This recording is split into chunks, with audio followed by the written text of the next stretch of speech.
senhores, estamos no ar. Sejam muito bem-vindos. Esta é uma atividade da Sociedade Brasileira de Lentes de Contato, CORE, a fotometria, uma entidade filiada ao Conselho Brasileiro de Oftalmologia. E nesta noite, nós temos uma convidada e nós temos a presidente da SOBLEC, doutora Tânia Scheffer. Doutora Tânia, seja muito bem-vinda. Conta pra gente, nossa convidada, doutora Cláudia. Boa Muito noite. bem-vinda, Cláudia. Boa noite a todos. É uma alegria estar aqui conversando com vocês e ter a nossa colega, a doutora Cláudia Deu Claro, nessa live para a gente bater um papo gostoso sobre os cuidados dos olhos, cuidar dos olhos em todas as fases da nossa vida. É muito importante e nós vamos ter aqui uns momentos muito agradáveis, porque eu sei que a doutora Cláudia vai nos trazer assuntos interessantes para a gente discutir. Não é isso, Fernando? Sem Seja bem-vinda, dúvidas, Cláudia. sem dúvidas. E é por isso que a SOBLEC faz essa atividade. E temos aqui a doutora Cláudia, ela é médica oftalmologista, e hoje falando para o público. Cláudia, seja muito bem-vinda. A SOBLEC lhe dá esse abraço carinhoso nesse momento tão delicado onde o conhecimento faz a diferença. Boa noite a todos, um prazer enorme estar aqui com vocês, com a Tânia, com você, Fernando. Para quem não sabe, a doutora Tânia foi a minha preceptora da residência de lentes de contato. Foi através dela que começou essa minha paixão pelas lentes de contato, então tenho muita gratidão por ela e é um prazer enorme estarmos aqui dividindo essa noite. Sem dúvidas. E falando sobre esse conhecimento, nós queremos saudar a você que nos dá o privilégio da sua audiência para encaminhar a sua pergunta. Nós estamos, no Facebook, nós estamos no YouTube, nós estamos no Instagram e nós estamos ao alcance de você para que possa compartilhar a sua pergunta e aqui encontrar a resposta. Cláudia, quando a gente fala sobre o cuidado da visão, sempre fica aquela dúvida de quanto em quanto tempo a pessoa tem que procurar um médico oftalmologista. Conta pra gente. Sem dúvida alguma, é muito importante a consulta oftalmológica anual. A gente vê no dia a dia que às vezes até muitos pais não sabem que precisam levar os seus filhos uma vez por ano ao oftalmologista e lá, já desde o primeiro ano de vida, é importantíssimo que a criança faça o seu primeiro exame, justamente para estar identificando algum problema refrativo, alguma doença, que quanto antes diagnosticada, com certeza vai ter um melhor prognóstico. Os adultos também acabam relaxando, acabam esquecendo da gente e só lembrando de procurar o oftalmologista quando precisam de óculos.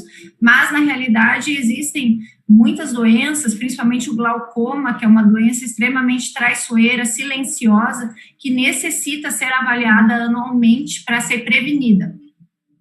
E, doutora Tânia, quando a gente fala desse cuidado tão importante com a visão, sempre o alerta para que se pesquise a saúde de todo o corpo pelos olhos. Isso que Cláudia comenta faz todo sentido. Sem dúvida, Fernando, faz todo sentido, porque ir ao médico oftalmologista por causa de um óculos que você não está enxergando bem, dá a você a oportunidade de ter diagnósticos muito importantes, diabetes, hipertensão arterial, podem ser detectadas por um exame de fundo de olho no consultório, além do próprio glaucoma que foi abordado pela doutora Cláudia. A pandemia e as crianças dentro de casa. E aí a gente tem que dar a grande dica para os pais que estão nos ouvindo, que uma das condições primordiais para conter o crescimento da miopia é a exposição ao ambiente de ar livre, não é, Cláudia? Quanto a Sociedade de Oftalmopediatria preconiza até 2 horas por dia. Como é que com essa pandemia a gente vai conseguir que as crianças fiquem pelo menos 1h30 do lado de fora? Então, o que acontece? É muito importante que os pais, a gente sabe, eu tenho uma de 7 anos, a gente sabe que é difícil. Agora, aqui no fim de semana, em Florianópolis, a gente estava em lockdown, eu moro em apartamento, então, o que resta para a criança fazer, né? Dentro do apartamento, nem no prédio ele podia descer, nem no parquinho, nem na piscina, nada. Mas em algum momento, 1 horinha por dia, a gente saiu, foi caminhar na beira-mar, olhando para o mar, e eu falava para ela, olha lá longe, olha lá longe, olha lá longe. Os pais têm que ter essa percepção de que é muito importante, pelo menos, alternar um pouco. A criança vai ficar em homeschool algumas vezes, vai ficar olhando o celular, mas ela precisa ter essa alternância, ela precisa olhar ao longe pelo menos 1 hora ao dia, mais ou menos, né? E outra coisa que eu acho fundamental também, que faz toda a diferença, é que se os pais tiverem essa noção, que se a criança vai ver, às vezes, a aula no celular, ou às vezes um filme, uma série, ele pode substituir pela televisão, pela Smart TV. E isso já, a criança já passa de olhar para perto para olhar para longe. E vai aliviar muito essa tendência à miopia. Você falou uma coisa importantíssima. E você reparou como nós estamos falando essa palavra importante aqui? É porque realmente é importante a gente dar essas dicas para que as pessoas que estão nos assistindo absorvam essa informação que nós estamos dando. O que você acabou de dizer para eles, né, Cláudia, é que há possibilidade do espelhamento do tablet, do computador ou mesmo do celular que a criança está usando para ver a aula na televisão. Isso vai fazer o quê? Que ela se sinta como se ela tivesse num ambiente mais amplo, imita até a sala de aula. Ela não vai ficar grudada, porque o outro fator, que é além do ambiental, é o fator acomodativo. Quando você olha muito de perto, você está fazendo o quê?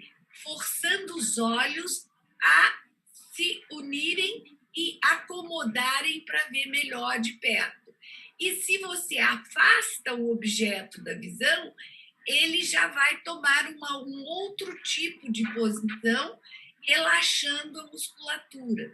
E isso que a gente chama de acomodação é um dos fenômenos que pode provocar o crescimento do olho.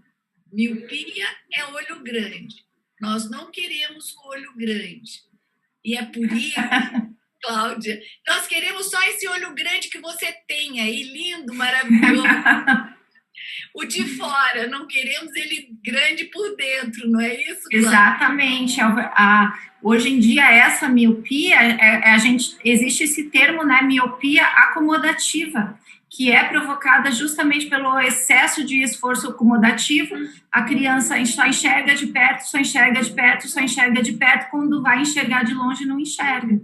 Está com uma dificuldade. Então, é fundamental isso. Os pais têm que atentar muito, é muito importante essa informação, porque é simplesmente uma mudança de hábito caseiro que vai fazer toda a diferença.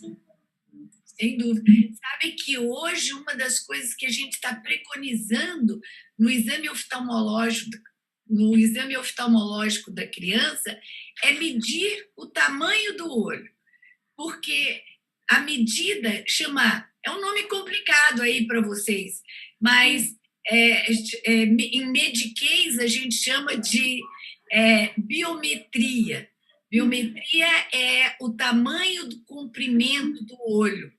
E quando a gente tem o conhecimento dentro do consultório do tamanho do globo ocular da criança, pelas medidas padrões, a gente já vai estar de forma precoce avaliando se essa criança vai ter potencial de crescimento da miopia.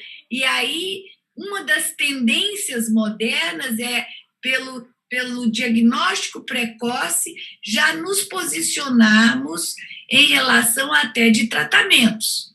Coisa importante, né? E, Cláudia, e para falar sobre tratamento, chegou uma pergunta aqui bem interessante. Primeiro, sobre esse cuidado tão necessário para os olhos de ter a oportunidade para poder espelhar, principalmente quem está nos acompanhando, por isso que hoje a Soblac está fazendo nessa multiplataforma, no tamanho 16:9, para que a pessoa possa também espelhar. Aí veio uma pergunta curiosa aqui, que diz o seguinte: está correto não usar óculos de sol para controlar a miopia?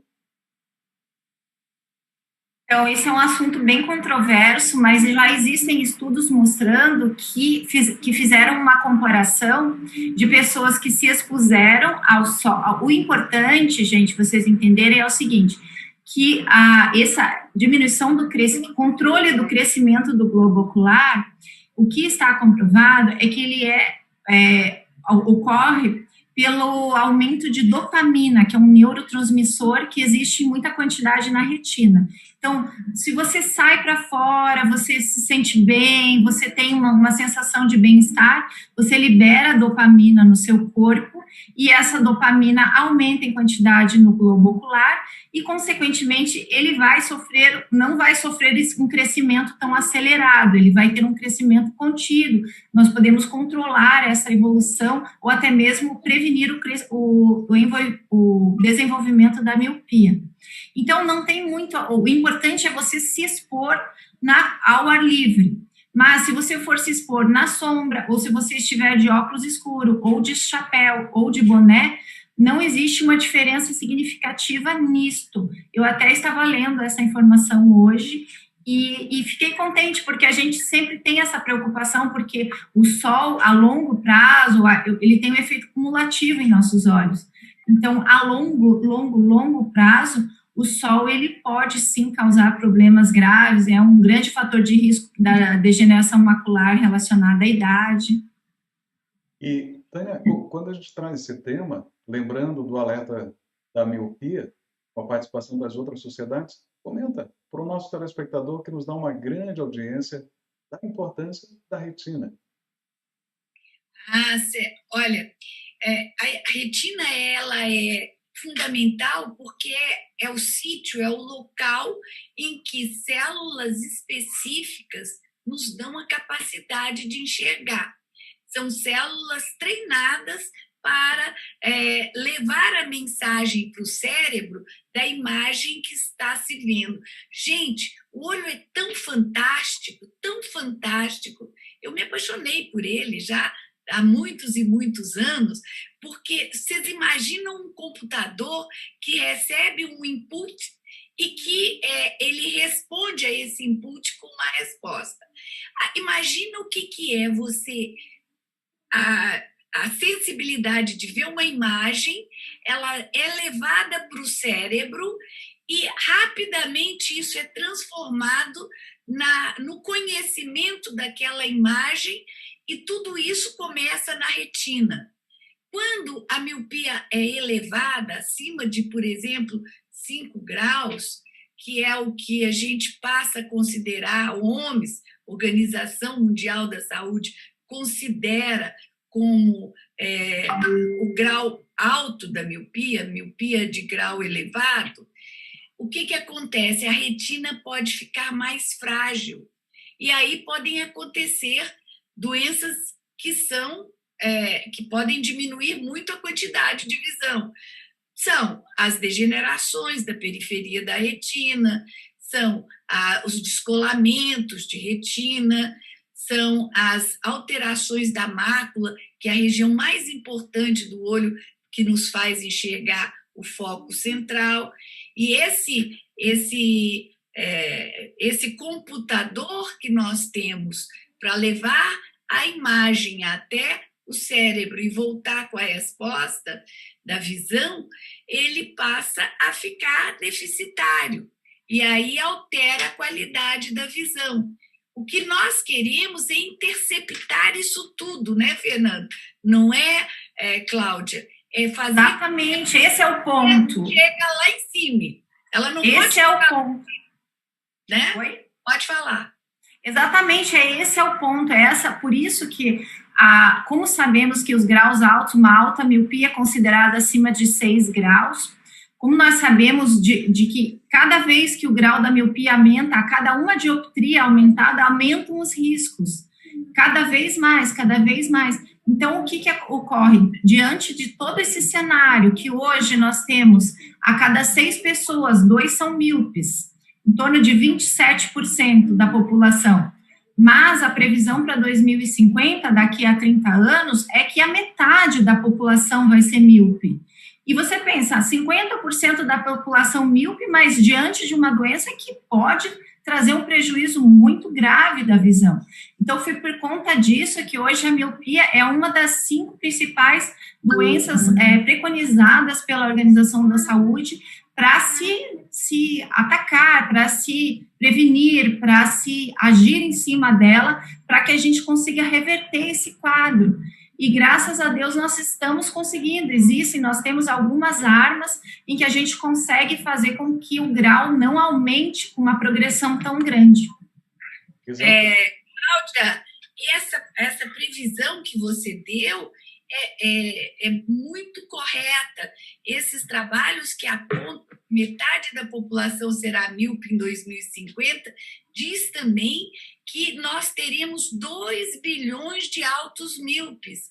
Isso significa que são 2 bilhões de pessoas que terão aquilo que a Organização Mundial de Saúde classifica de alta miopia, que é acima de 5 graus. Era 6 e agora ela definiu que é 5 graus. Por isso é que nós estamos tão preocupados. E está o Conselho Brasileiro de Oftalmologia, do qual você faz parte, a SOBLEC, que é a sociedade que você também faz parte, a Sociedade de Oftalmopediatria, a Sociedade de Visão Subnormal e a Sociedade de Vítreo e Retina. Veja, 6 grandes sociedades envolvidas nesta campanha, que é a campanha do enxergar, e que é o alerta permanente para que a gente conscientize as pessoas que precisam, o quê, Cláudia? Levar para o médico oftalmologista as crianças precocemente. Próxima pergunta, que fala do tamanho do olho, da maneira como o médico tem que estar sempre, literalmente, de olho no paciente.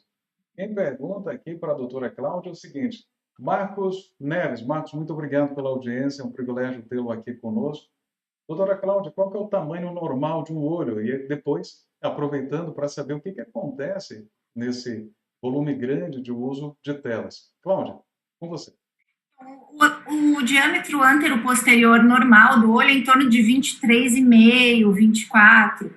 O que acontece é que um alto míope ele tem um diâmetro antero-posterior acima de 26,5. Então, é bem mais alongado. Essa é a definição da miopia. Um diâmetro bem acima do normal. 26,5 já é bem mais acima do nível normal. A gente considera também que quando chega em 25 já é de se prestar muito atenção, né, Cláudia? Sim. E aí, por isso que conhecer precocemente o tamanho do olho é fundamental. E uma outra pergunta que chegou aqui para a gente, também muito interessante, falando sobre telas. Quem faz é a Roberta Giacomo. Roberta, muito obrigado pela audiência. Essa é uma atividade o oftalmologista responde da Sociedade Brasileira de Lentes de Contato Córnea e Fotometria. Ela diz o seguinte: doutora Cláudia, existe alguma proteção que possamos colocar nas telas para minimizar os danos aos olhos?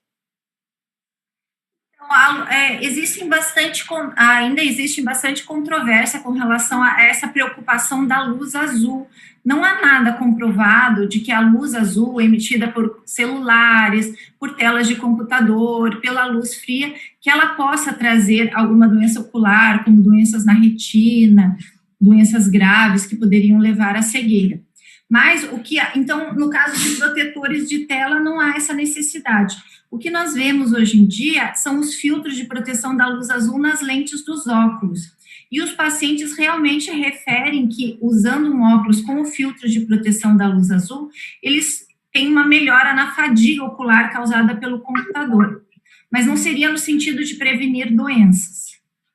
Na verdade, a nossa preocupação, Roberta, é que talvez não, você não está compreendendo, é assim, não é o fato de da criança ficar muito tempo na frente da tela por questão da luz da tela. Não é a luz do computador, não é a luz do celular que vai causar a miopia, e sim o esforço acomodativo. É o fato da criança ficar olhando para próximo por muito tempo. As crianças hoje em dia já, desde bebê, de colo, 6 meses, elas já gostam da Peppa, elas já pegam o celular, então é isso que acontece, ficar por muito tempo, muitas horas por dia, semanas, meses, anos e anos e anos, com aquele esforço acomodativo exagerado, fará com que o seu olho comece a se alongar mais e provoque a miopia. Tânia, são perguntas muito importantes que o nosso público faz, e principalmente das telas, hoje estão visíveis. Eu lembro que quando as lives começaram, era algo muito direto, muito chapado. Depois a gente começou a colocar elementos gráficos para justamente acalmar um pouco os olhos. Mas essas observações são importantes, até pelo tempo excessivo de tela que a gente fica. Uma pergunta que chega aqui para a nossa convidada, que vai falar sobre o ato de piscar. Mas antes, sabendo do seu conhecimento em relação ao ambiente iluminado, conta para a gente, e daqui a pouco já tem uma nova pergunta para a doutora Cláudia Del Claro. Não tenha dúvida que... Para a Cláudia ou para mim, Fernando? Você vai falar sobre a questão do ambiente e depois vem uma questão para a Cláudia. Prepare esse terreno aí à luz da chamada ergo-oftalmologia. Realmente, a gente tem que observar muito o nosso ambiente de trabalho, onde a gente passa a maior parte do tempo, e nós temos hoje uma quantidade de pessoas que, quer seja em casa, em home work, quer seja na indústria, nos administrativos, eles passam muito tempo no trabalho. Alguns fatores são importantes serem observados. Primeiro, é se a iluminação do posto de trabalho ela é homogênea. É importante que não haja uma luz que venha de frente nem de trás para fazer com que haja uma alteração muito grande do tamanho da pupila. Vocês já observaram que quando a luz é forte, a pupila fecha? E vocês já observaram que quando você está num ambiente mais escuro, a sua pupila dilata? Quando isso acontece várias vezes, em pouco tempo, o número de incursões de dilatar a pupila e de fazer com que ela se contraia seja muito grande, ou seja, se eu tenho muitos contrastes de luz em volta do meu computador, eu vou estar fazendo esse esforço de abrir e fechar a pupila muitas vezes. Isso leva a um fenômeno de cansaço ocular, tem um nome muito bonito, chamado astenopia. E isso faz com que as pessoas percam a atenção no trabalho, diminuam a produtividade. Então, Fernando e Cláudia, que sabem muito bem disso, a iluminação homogênea no trabalho, ela é muito importante. Ótimo. E agora, Cláudia, vê essa pergunta aqui que é bem curiosa. Doutora Cláudia, quando nós estamos durante muito tempo olhando para a tela, o olho começa a ficar vermelho, começa a incomodar. Isso tem nome? Cansaço visual na frente do computador, né, uma síndrome já muito bem estabelecida, causada justamente por várias coisas, pelo hábito, porque quando nós estamos na frente da tela, nós ficamos tão concentrados com o assunto, com a imagem e tal, que a gente pisca menos que o normal. E aí o que ocorre é que você vai piscando menos que o normal, o seu olho tende a ficar seco. Então, é muito importante, quando você está na frente da tela, você lembrar disso. Então, eu vou piscar. Tem uma outra dica que eu dou também, é que você colocar você está sempre olhando para baixo. a mais ou menos 20 graus, você deve deixar o seu computador abaixo do seu olhar, para que você não fique com o olho tão aberto, você deixa o olho um pouco mais fechado, e aí você tem uma melhor lubrificação. E uma outra coisa que é fundamental, que realmente funciona, que faz toda a diferença para as pessoas que passam muitas horas na frente do computador, é alternar a visão de longe e a visão de perto. Então, tem uma regra que a gente chama, que é 20-20-20, que a cada 20 minutos você na frente da tela, você deve olhar para um objeto a 20 pés de distância, mais ou menos 6 metros, por 20 segundos. Isso já alivia muito esta fadiga, porque também, além de você estar com seus olhos mais secos, o grande responsável pela fadiga do computador é justamente esse esforço acomodativo, que é a musculatura do olho que faz a acomodação, que faz o foco de perto, paralisada ali por muito tempo, por horas. Eu atendo pacientes que falam assim, eu fico 6 horas direto, sem ir no banheiro, sem fazer nada. Então, isso realmente causa um estresse. E aí ele pode causar tonturas, náuseas, vômitos, dor de cabeça, dores nos olhos, tudo relacionado ao esforço acomodativo. Por isso que é importante essa alternância. Perfeito. Agora nós temos aqui uma pergunta que diz o seguinte. Legal. A gente deixa as crianças quietinhas na frente de uma tela. Quanto tempo a gente pode deixar uma criança em frente à tela? Olha só, Cláudia, Tânia, por favor. As sociedades de pediatria, elas preconizam... Oi? Deveria deixar o mínimo, né? Fale, Cláudia. As sociedades de pediatria, elas preconizam até 2 horas por dia, mas que crianças de até 3 anos não deveriam ter contato algum com aparelhos eletrônicos. Com esse foco de perto, né? Isso é educar toda a família, né?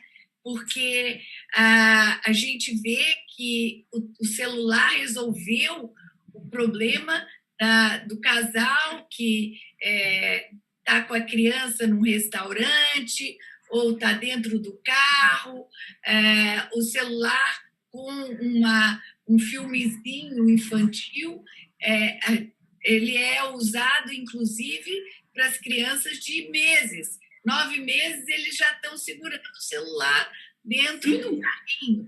E a gente precisa, não é, Cláudia, abolir esse hábito. Isso é uma das grandes batalhas que nós temos pela frente, um grande paradigma. Com certeza. E nesses paradigmas das crianças, Cláudia, aproveitando o seu complemento, uma outra pergunta que é interessante é o seguinte. É comum a gente observar pela internet, no feed do Instagram, aparecer uma questão de treine os seus olhos para que a miopia fique distante. A pergunta é, fazer exercício ocular controla a miopia?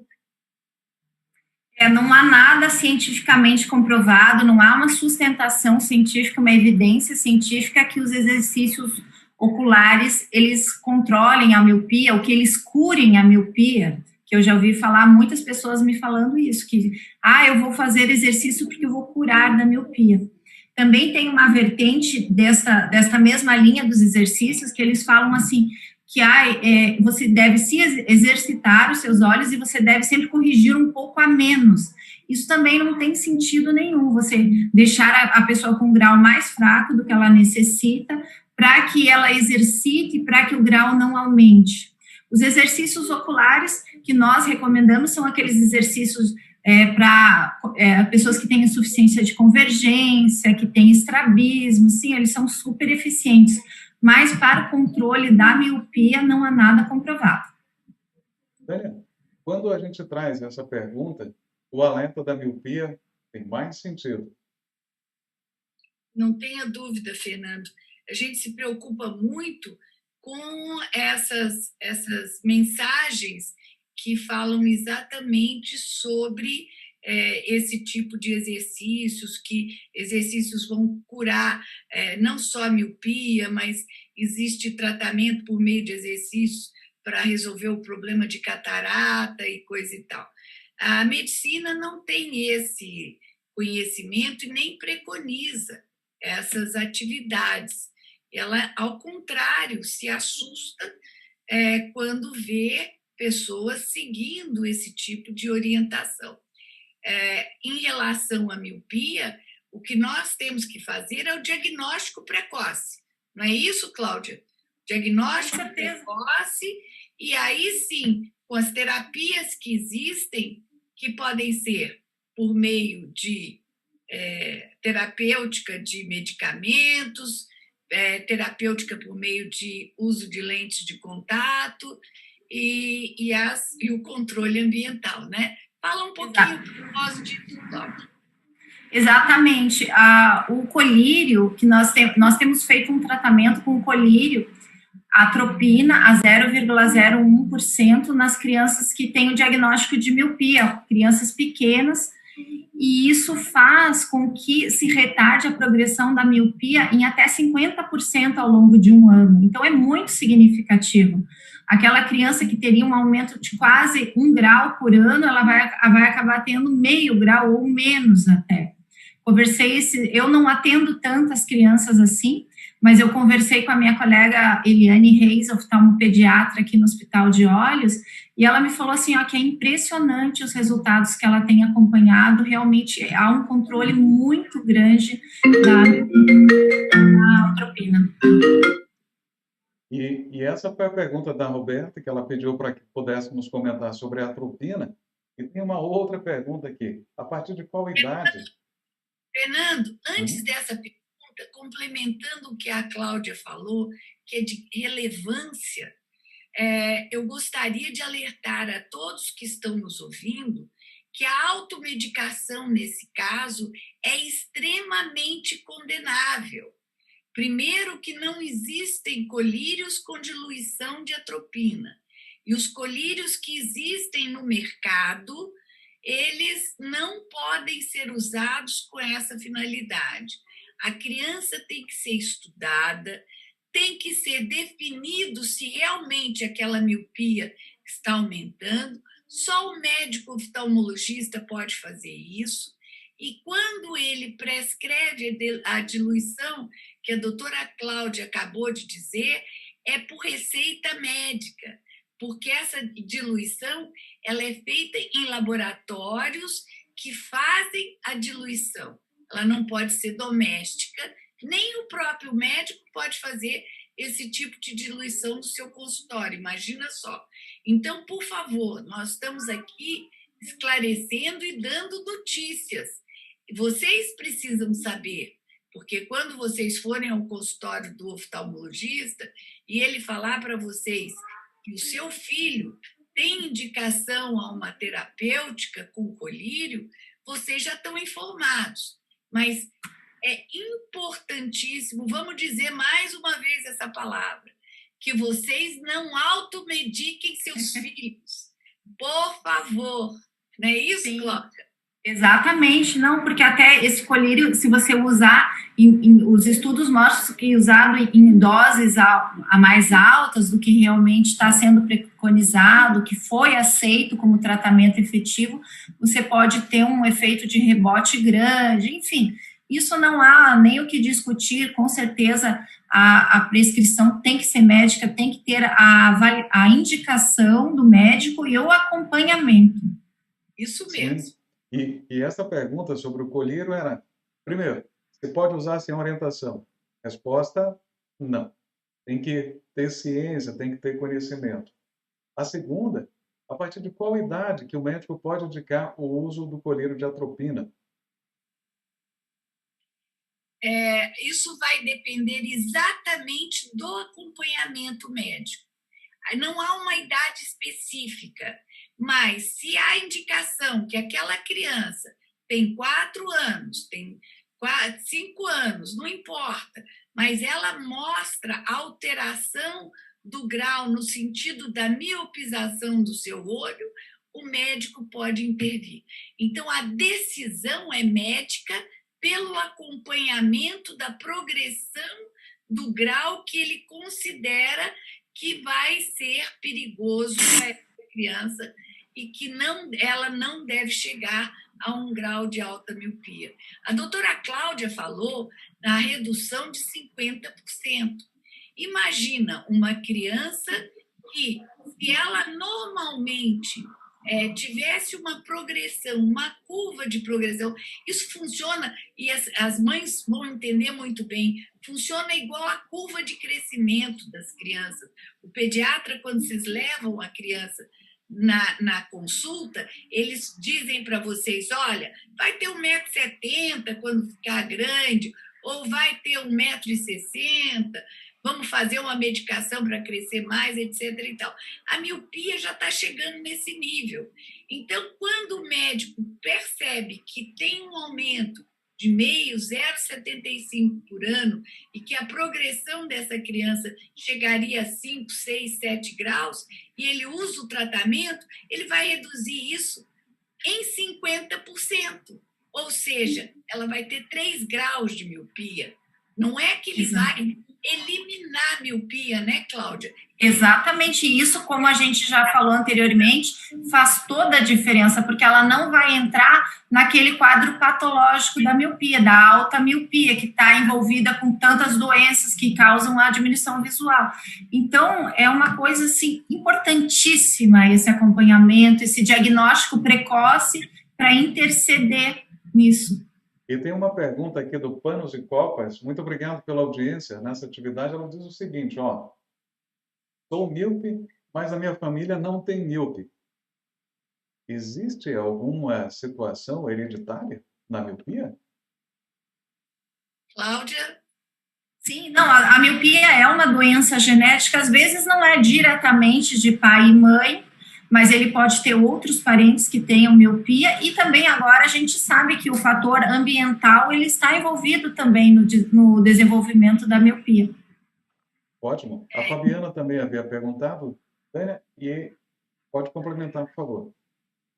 A gente sabe que quando os pais são míopes, existe uma possibilidade de em torno de 75% dessa criança ser míope, pai e mãe míope. Quando só a mãe ou só o pai é míope, existe uma possibilidade em torno de 50% dessa criança vir a ser míope. A história familiar é importante. A Cláudia falou em parentes míopes. Existe uma situação que a gente chama de atavismo. É a herança pulada. Por exemplo, na minha família tem. A minha mãe tinha primos automíopes e na família dela também, lá atrás, avós eram altos míopes. E não era em todas as famílias que tinha. Eu tenho um irmão que foi automíope, nenhum de nós teve miopia. Então, isso é herança pulada. Quando isso existe, essa herança pulada normalmente são de altos míopes. E aí é importante que todas as crianças sejam avaliadas, porque elas têm um gene que pode desenvolver essa miopia. E agora, chega, Cláudia, por favor. Cláudia, que é justamente nessa linha sobre a miopia, ela está hereditária. No entanto, a pessoa acaba pulando. A pergunta é, não fui míope, mas pai e mãe são. Meu filho pode ser míope? Sim, ele pode ser míope. Ele herda, né? Ele herda os genes e aí pode ser sim. Mas até, você veja, vamos pensar juntos aqui, olha só, com esses estudos que vem mostrando, assim, ó, na China, há 60 anos atrás, apenas 20% da população era míope. E hoje é praticamente 90%, os estudos mostram entre 80% a 90% da população. Então, é óbvio que ela não está só relacionada com a genética. A genética não dá toda. O fato de você não ter miopia, por exemplo, eu não sou míope, o pai da minha filha não é míope, mas ela tem a chance de ser míope, sim, por ficar forçando os seus olhos no celular por horas, desde muito novinho, etc. e tal. Se você não tomar não é o fato de você não ter parentes na sua família, diretos, assim, que vai te aliviar, que vai te livrar desta doença. Ela pode vir, sim. Por isso que nós estamos tão preocupados. Exato. E aí vem uma outra pergunta nesta reta final, o tempo vai passando, o assunto é muito bom. Tratamento, lente de contato, pode ser usado para controlar a miopia? Então, agora vai chegar aqui no Brasil, estamos ansiosos esperando a lente de contato multifocal, em que nós vamos conseguir corrigir o grau da criança já desde cedo, e aí, através dessa multifocalidade, através dessa correção não só do grau da miopia, nós vamos conseguir fazer com que a miopia também tenha este retardo no seu desenvolvimento. Os estudos têm mostrado também em torno de 50% de menor progressão ao longo dos anos. Tânia? Essa é a nossa paixão, né, Cláudia? Lente Sim. de contato. Esse fabricante que vai trazer essa lente, ele vai revolucionar, porque existe uma outra técnica que chama ortoceratologia. Ela é a correção temporária da miopia por meio de lentes de contato que remodelam a córnea, como a gente remodela a córnea na cirurgia de grau. Essa lente faz a mesma situação. Você usa para dormir e é seguro, porque os exames levam a essa observação e o controle dessa lente também é importante para que não haja nenhuma intercorrência. E o usuário passa durante todo o dia sem precisar de correção, sem usar lente, óculos, nada. Isso pode ser usado também na presbiopia do míope. Ele pode corrigir mais um olho para longe e outro para perto. Então, esta é uma técnica que também está comprovada que pode corrigir de 50% a 60% a progressão da miopia. Agora, a lente gelatinosa que vem, ela vai nos dar, e já está comprovado, o mesmo tipo de correção. Ela é de uso diurno e não noturno, e ela é mais fácil de ser usada nas crianças. O acesso vai ser mais fácil. Além disso, né, Cláudia, ela é de uso único, ou seja... Tem descarte diário. Descarte diário. Você coloca a lente de manhã na criança e à noite você tira e joga fora. Isso vai dar uma segurança muito grande no controle de infecções. A gente sabe como que é a criança durante o dia, vai botar a mão no olho, etc. e tal. Então, essa lente veio para revolucionar. Mas eu tenho, Cláudia, mais uma notícia para dar para vocês. Diga. Lentes de óculos que vão estar chegando por volta de setembro, outubro, no Brasil, e que também tem esse desenho preparado para corrigir a progressão da miopia. É um pouco complexo a gente falar aqui qual é a técnica, mas o importante é que vocês saibam que se está chegando tecnologicamente a várias opções. Provavelmente, a gente não vai precisar daqui a pouco tanto da medicação.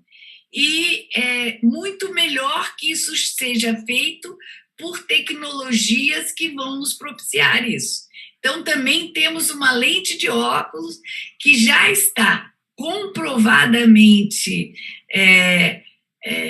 em uso e que vai chegar para nós no Brasil. E essa é uma das perguntas que tem aqui a doutora Cláudia.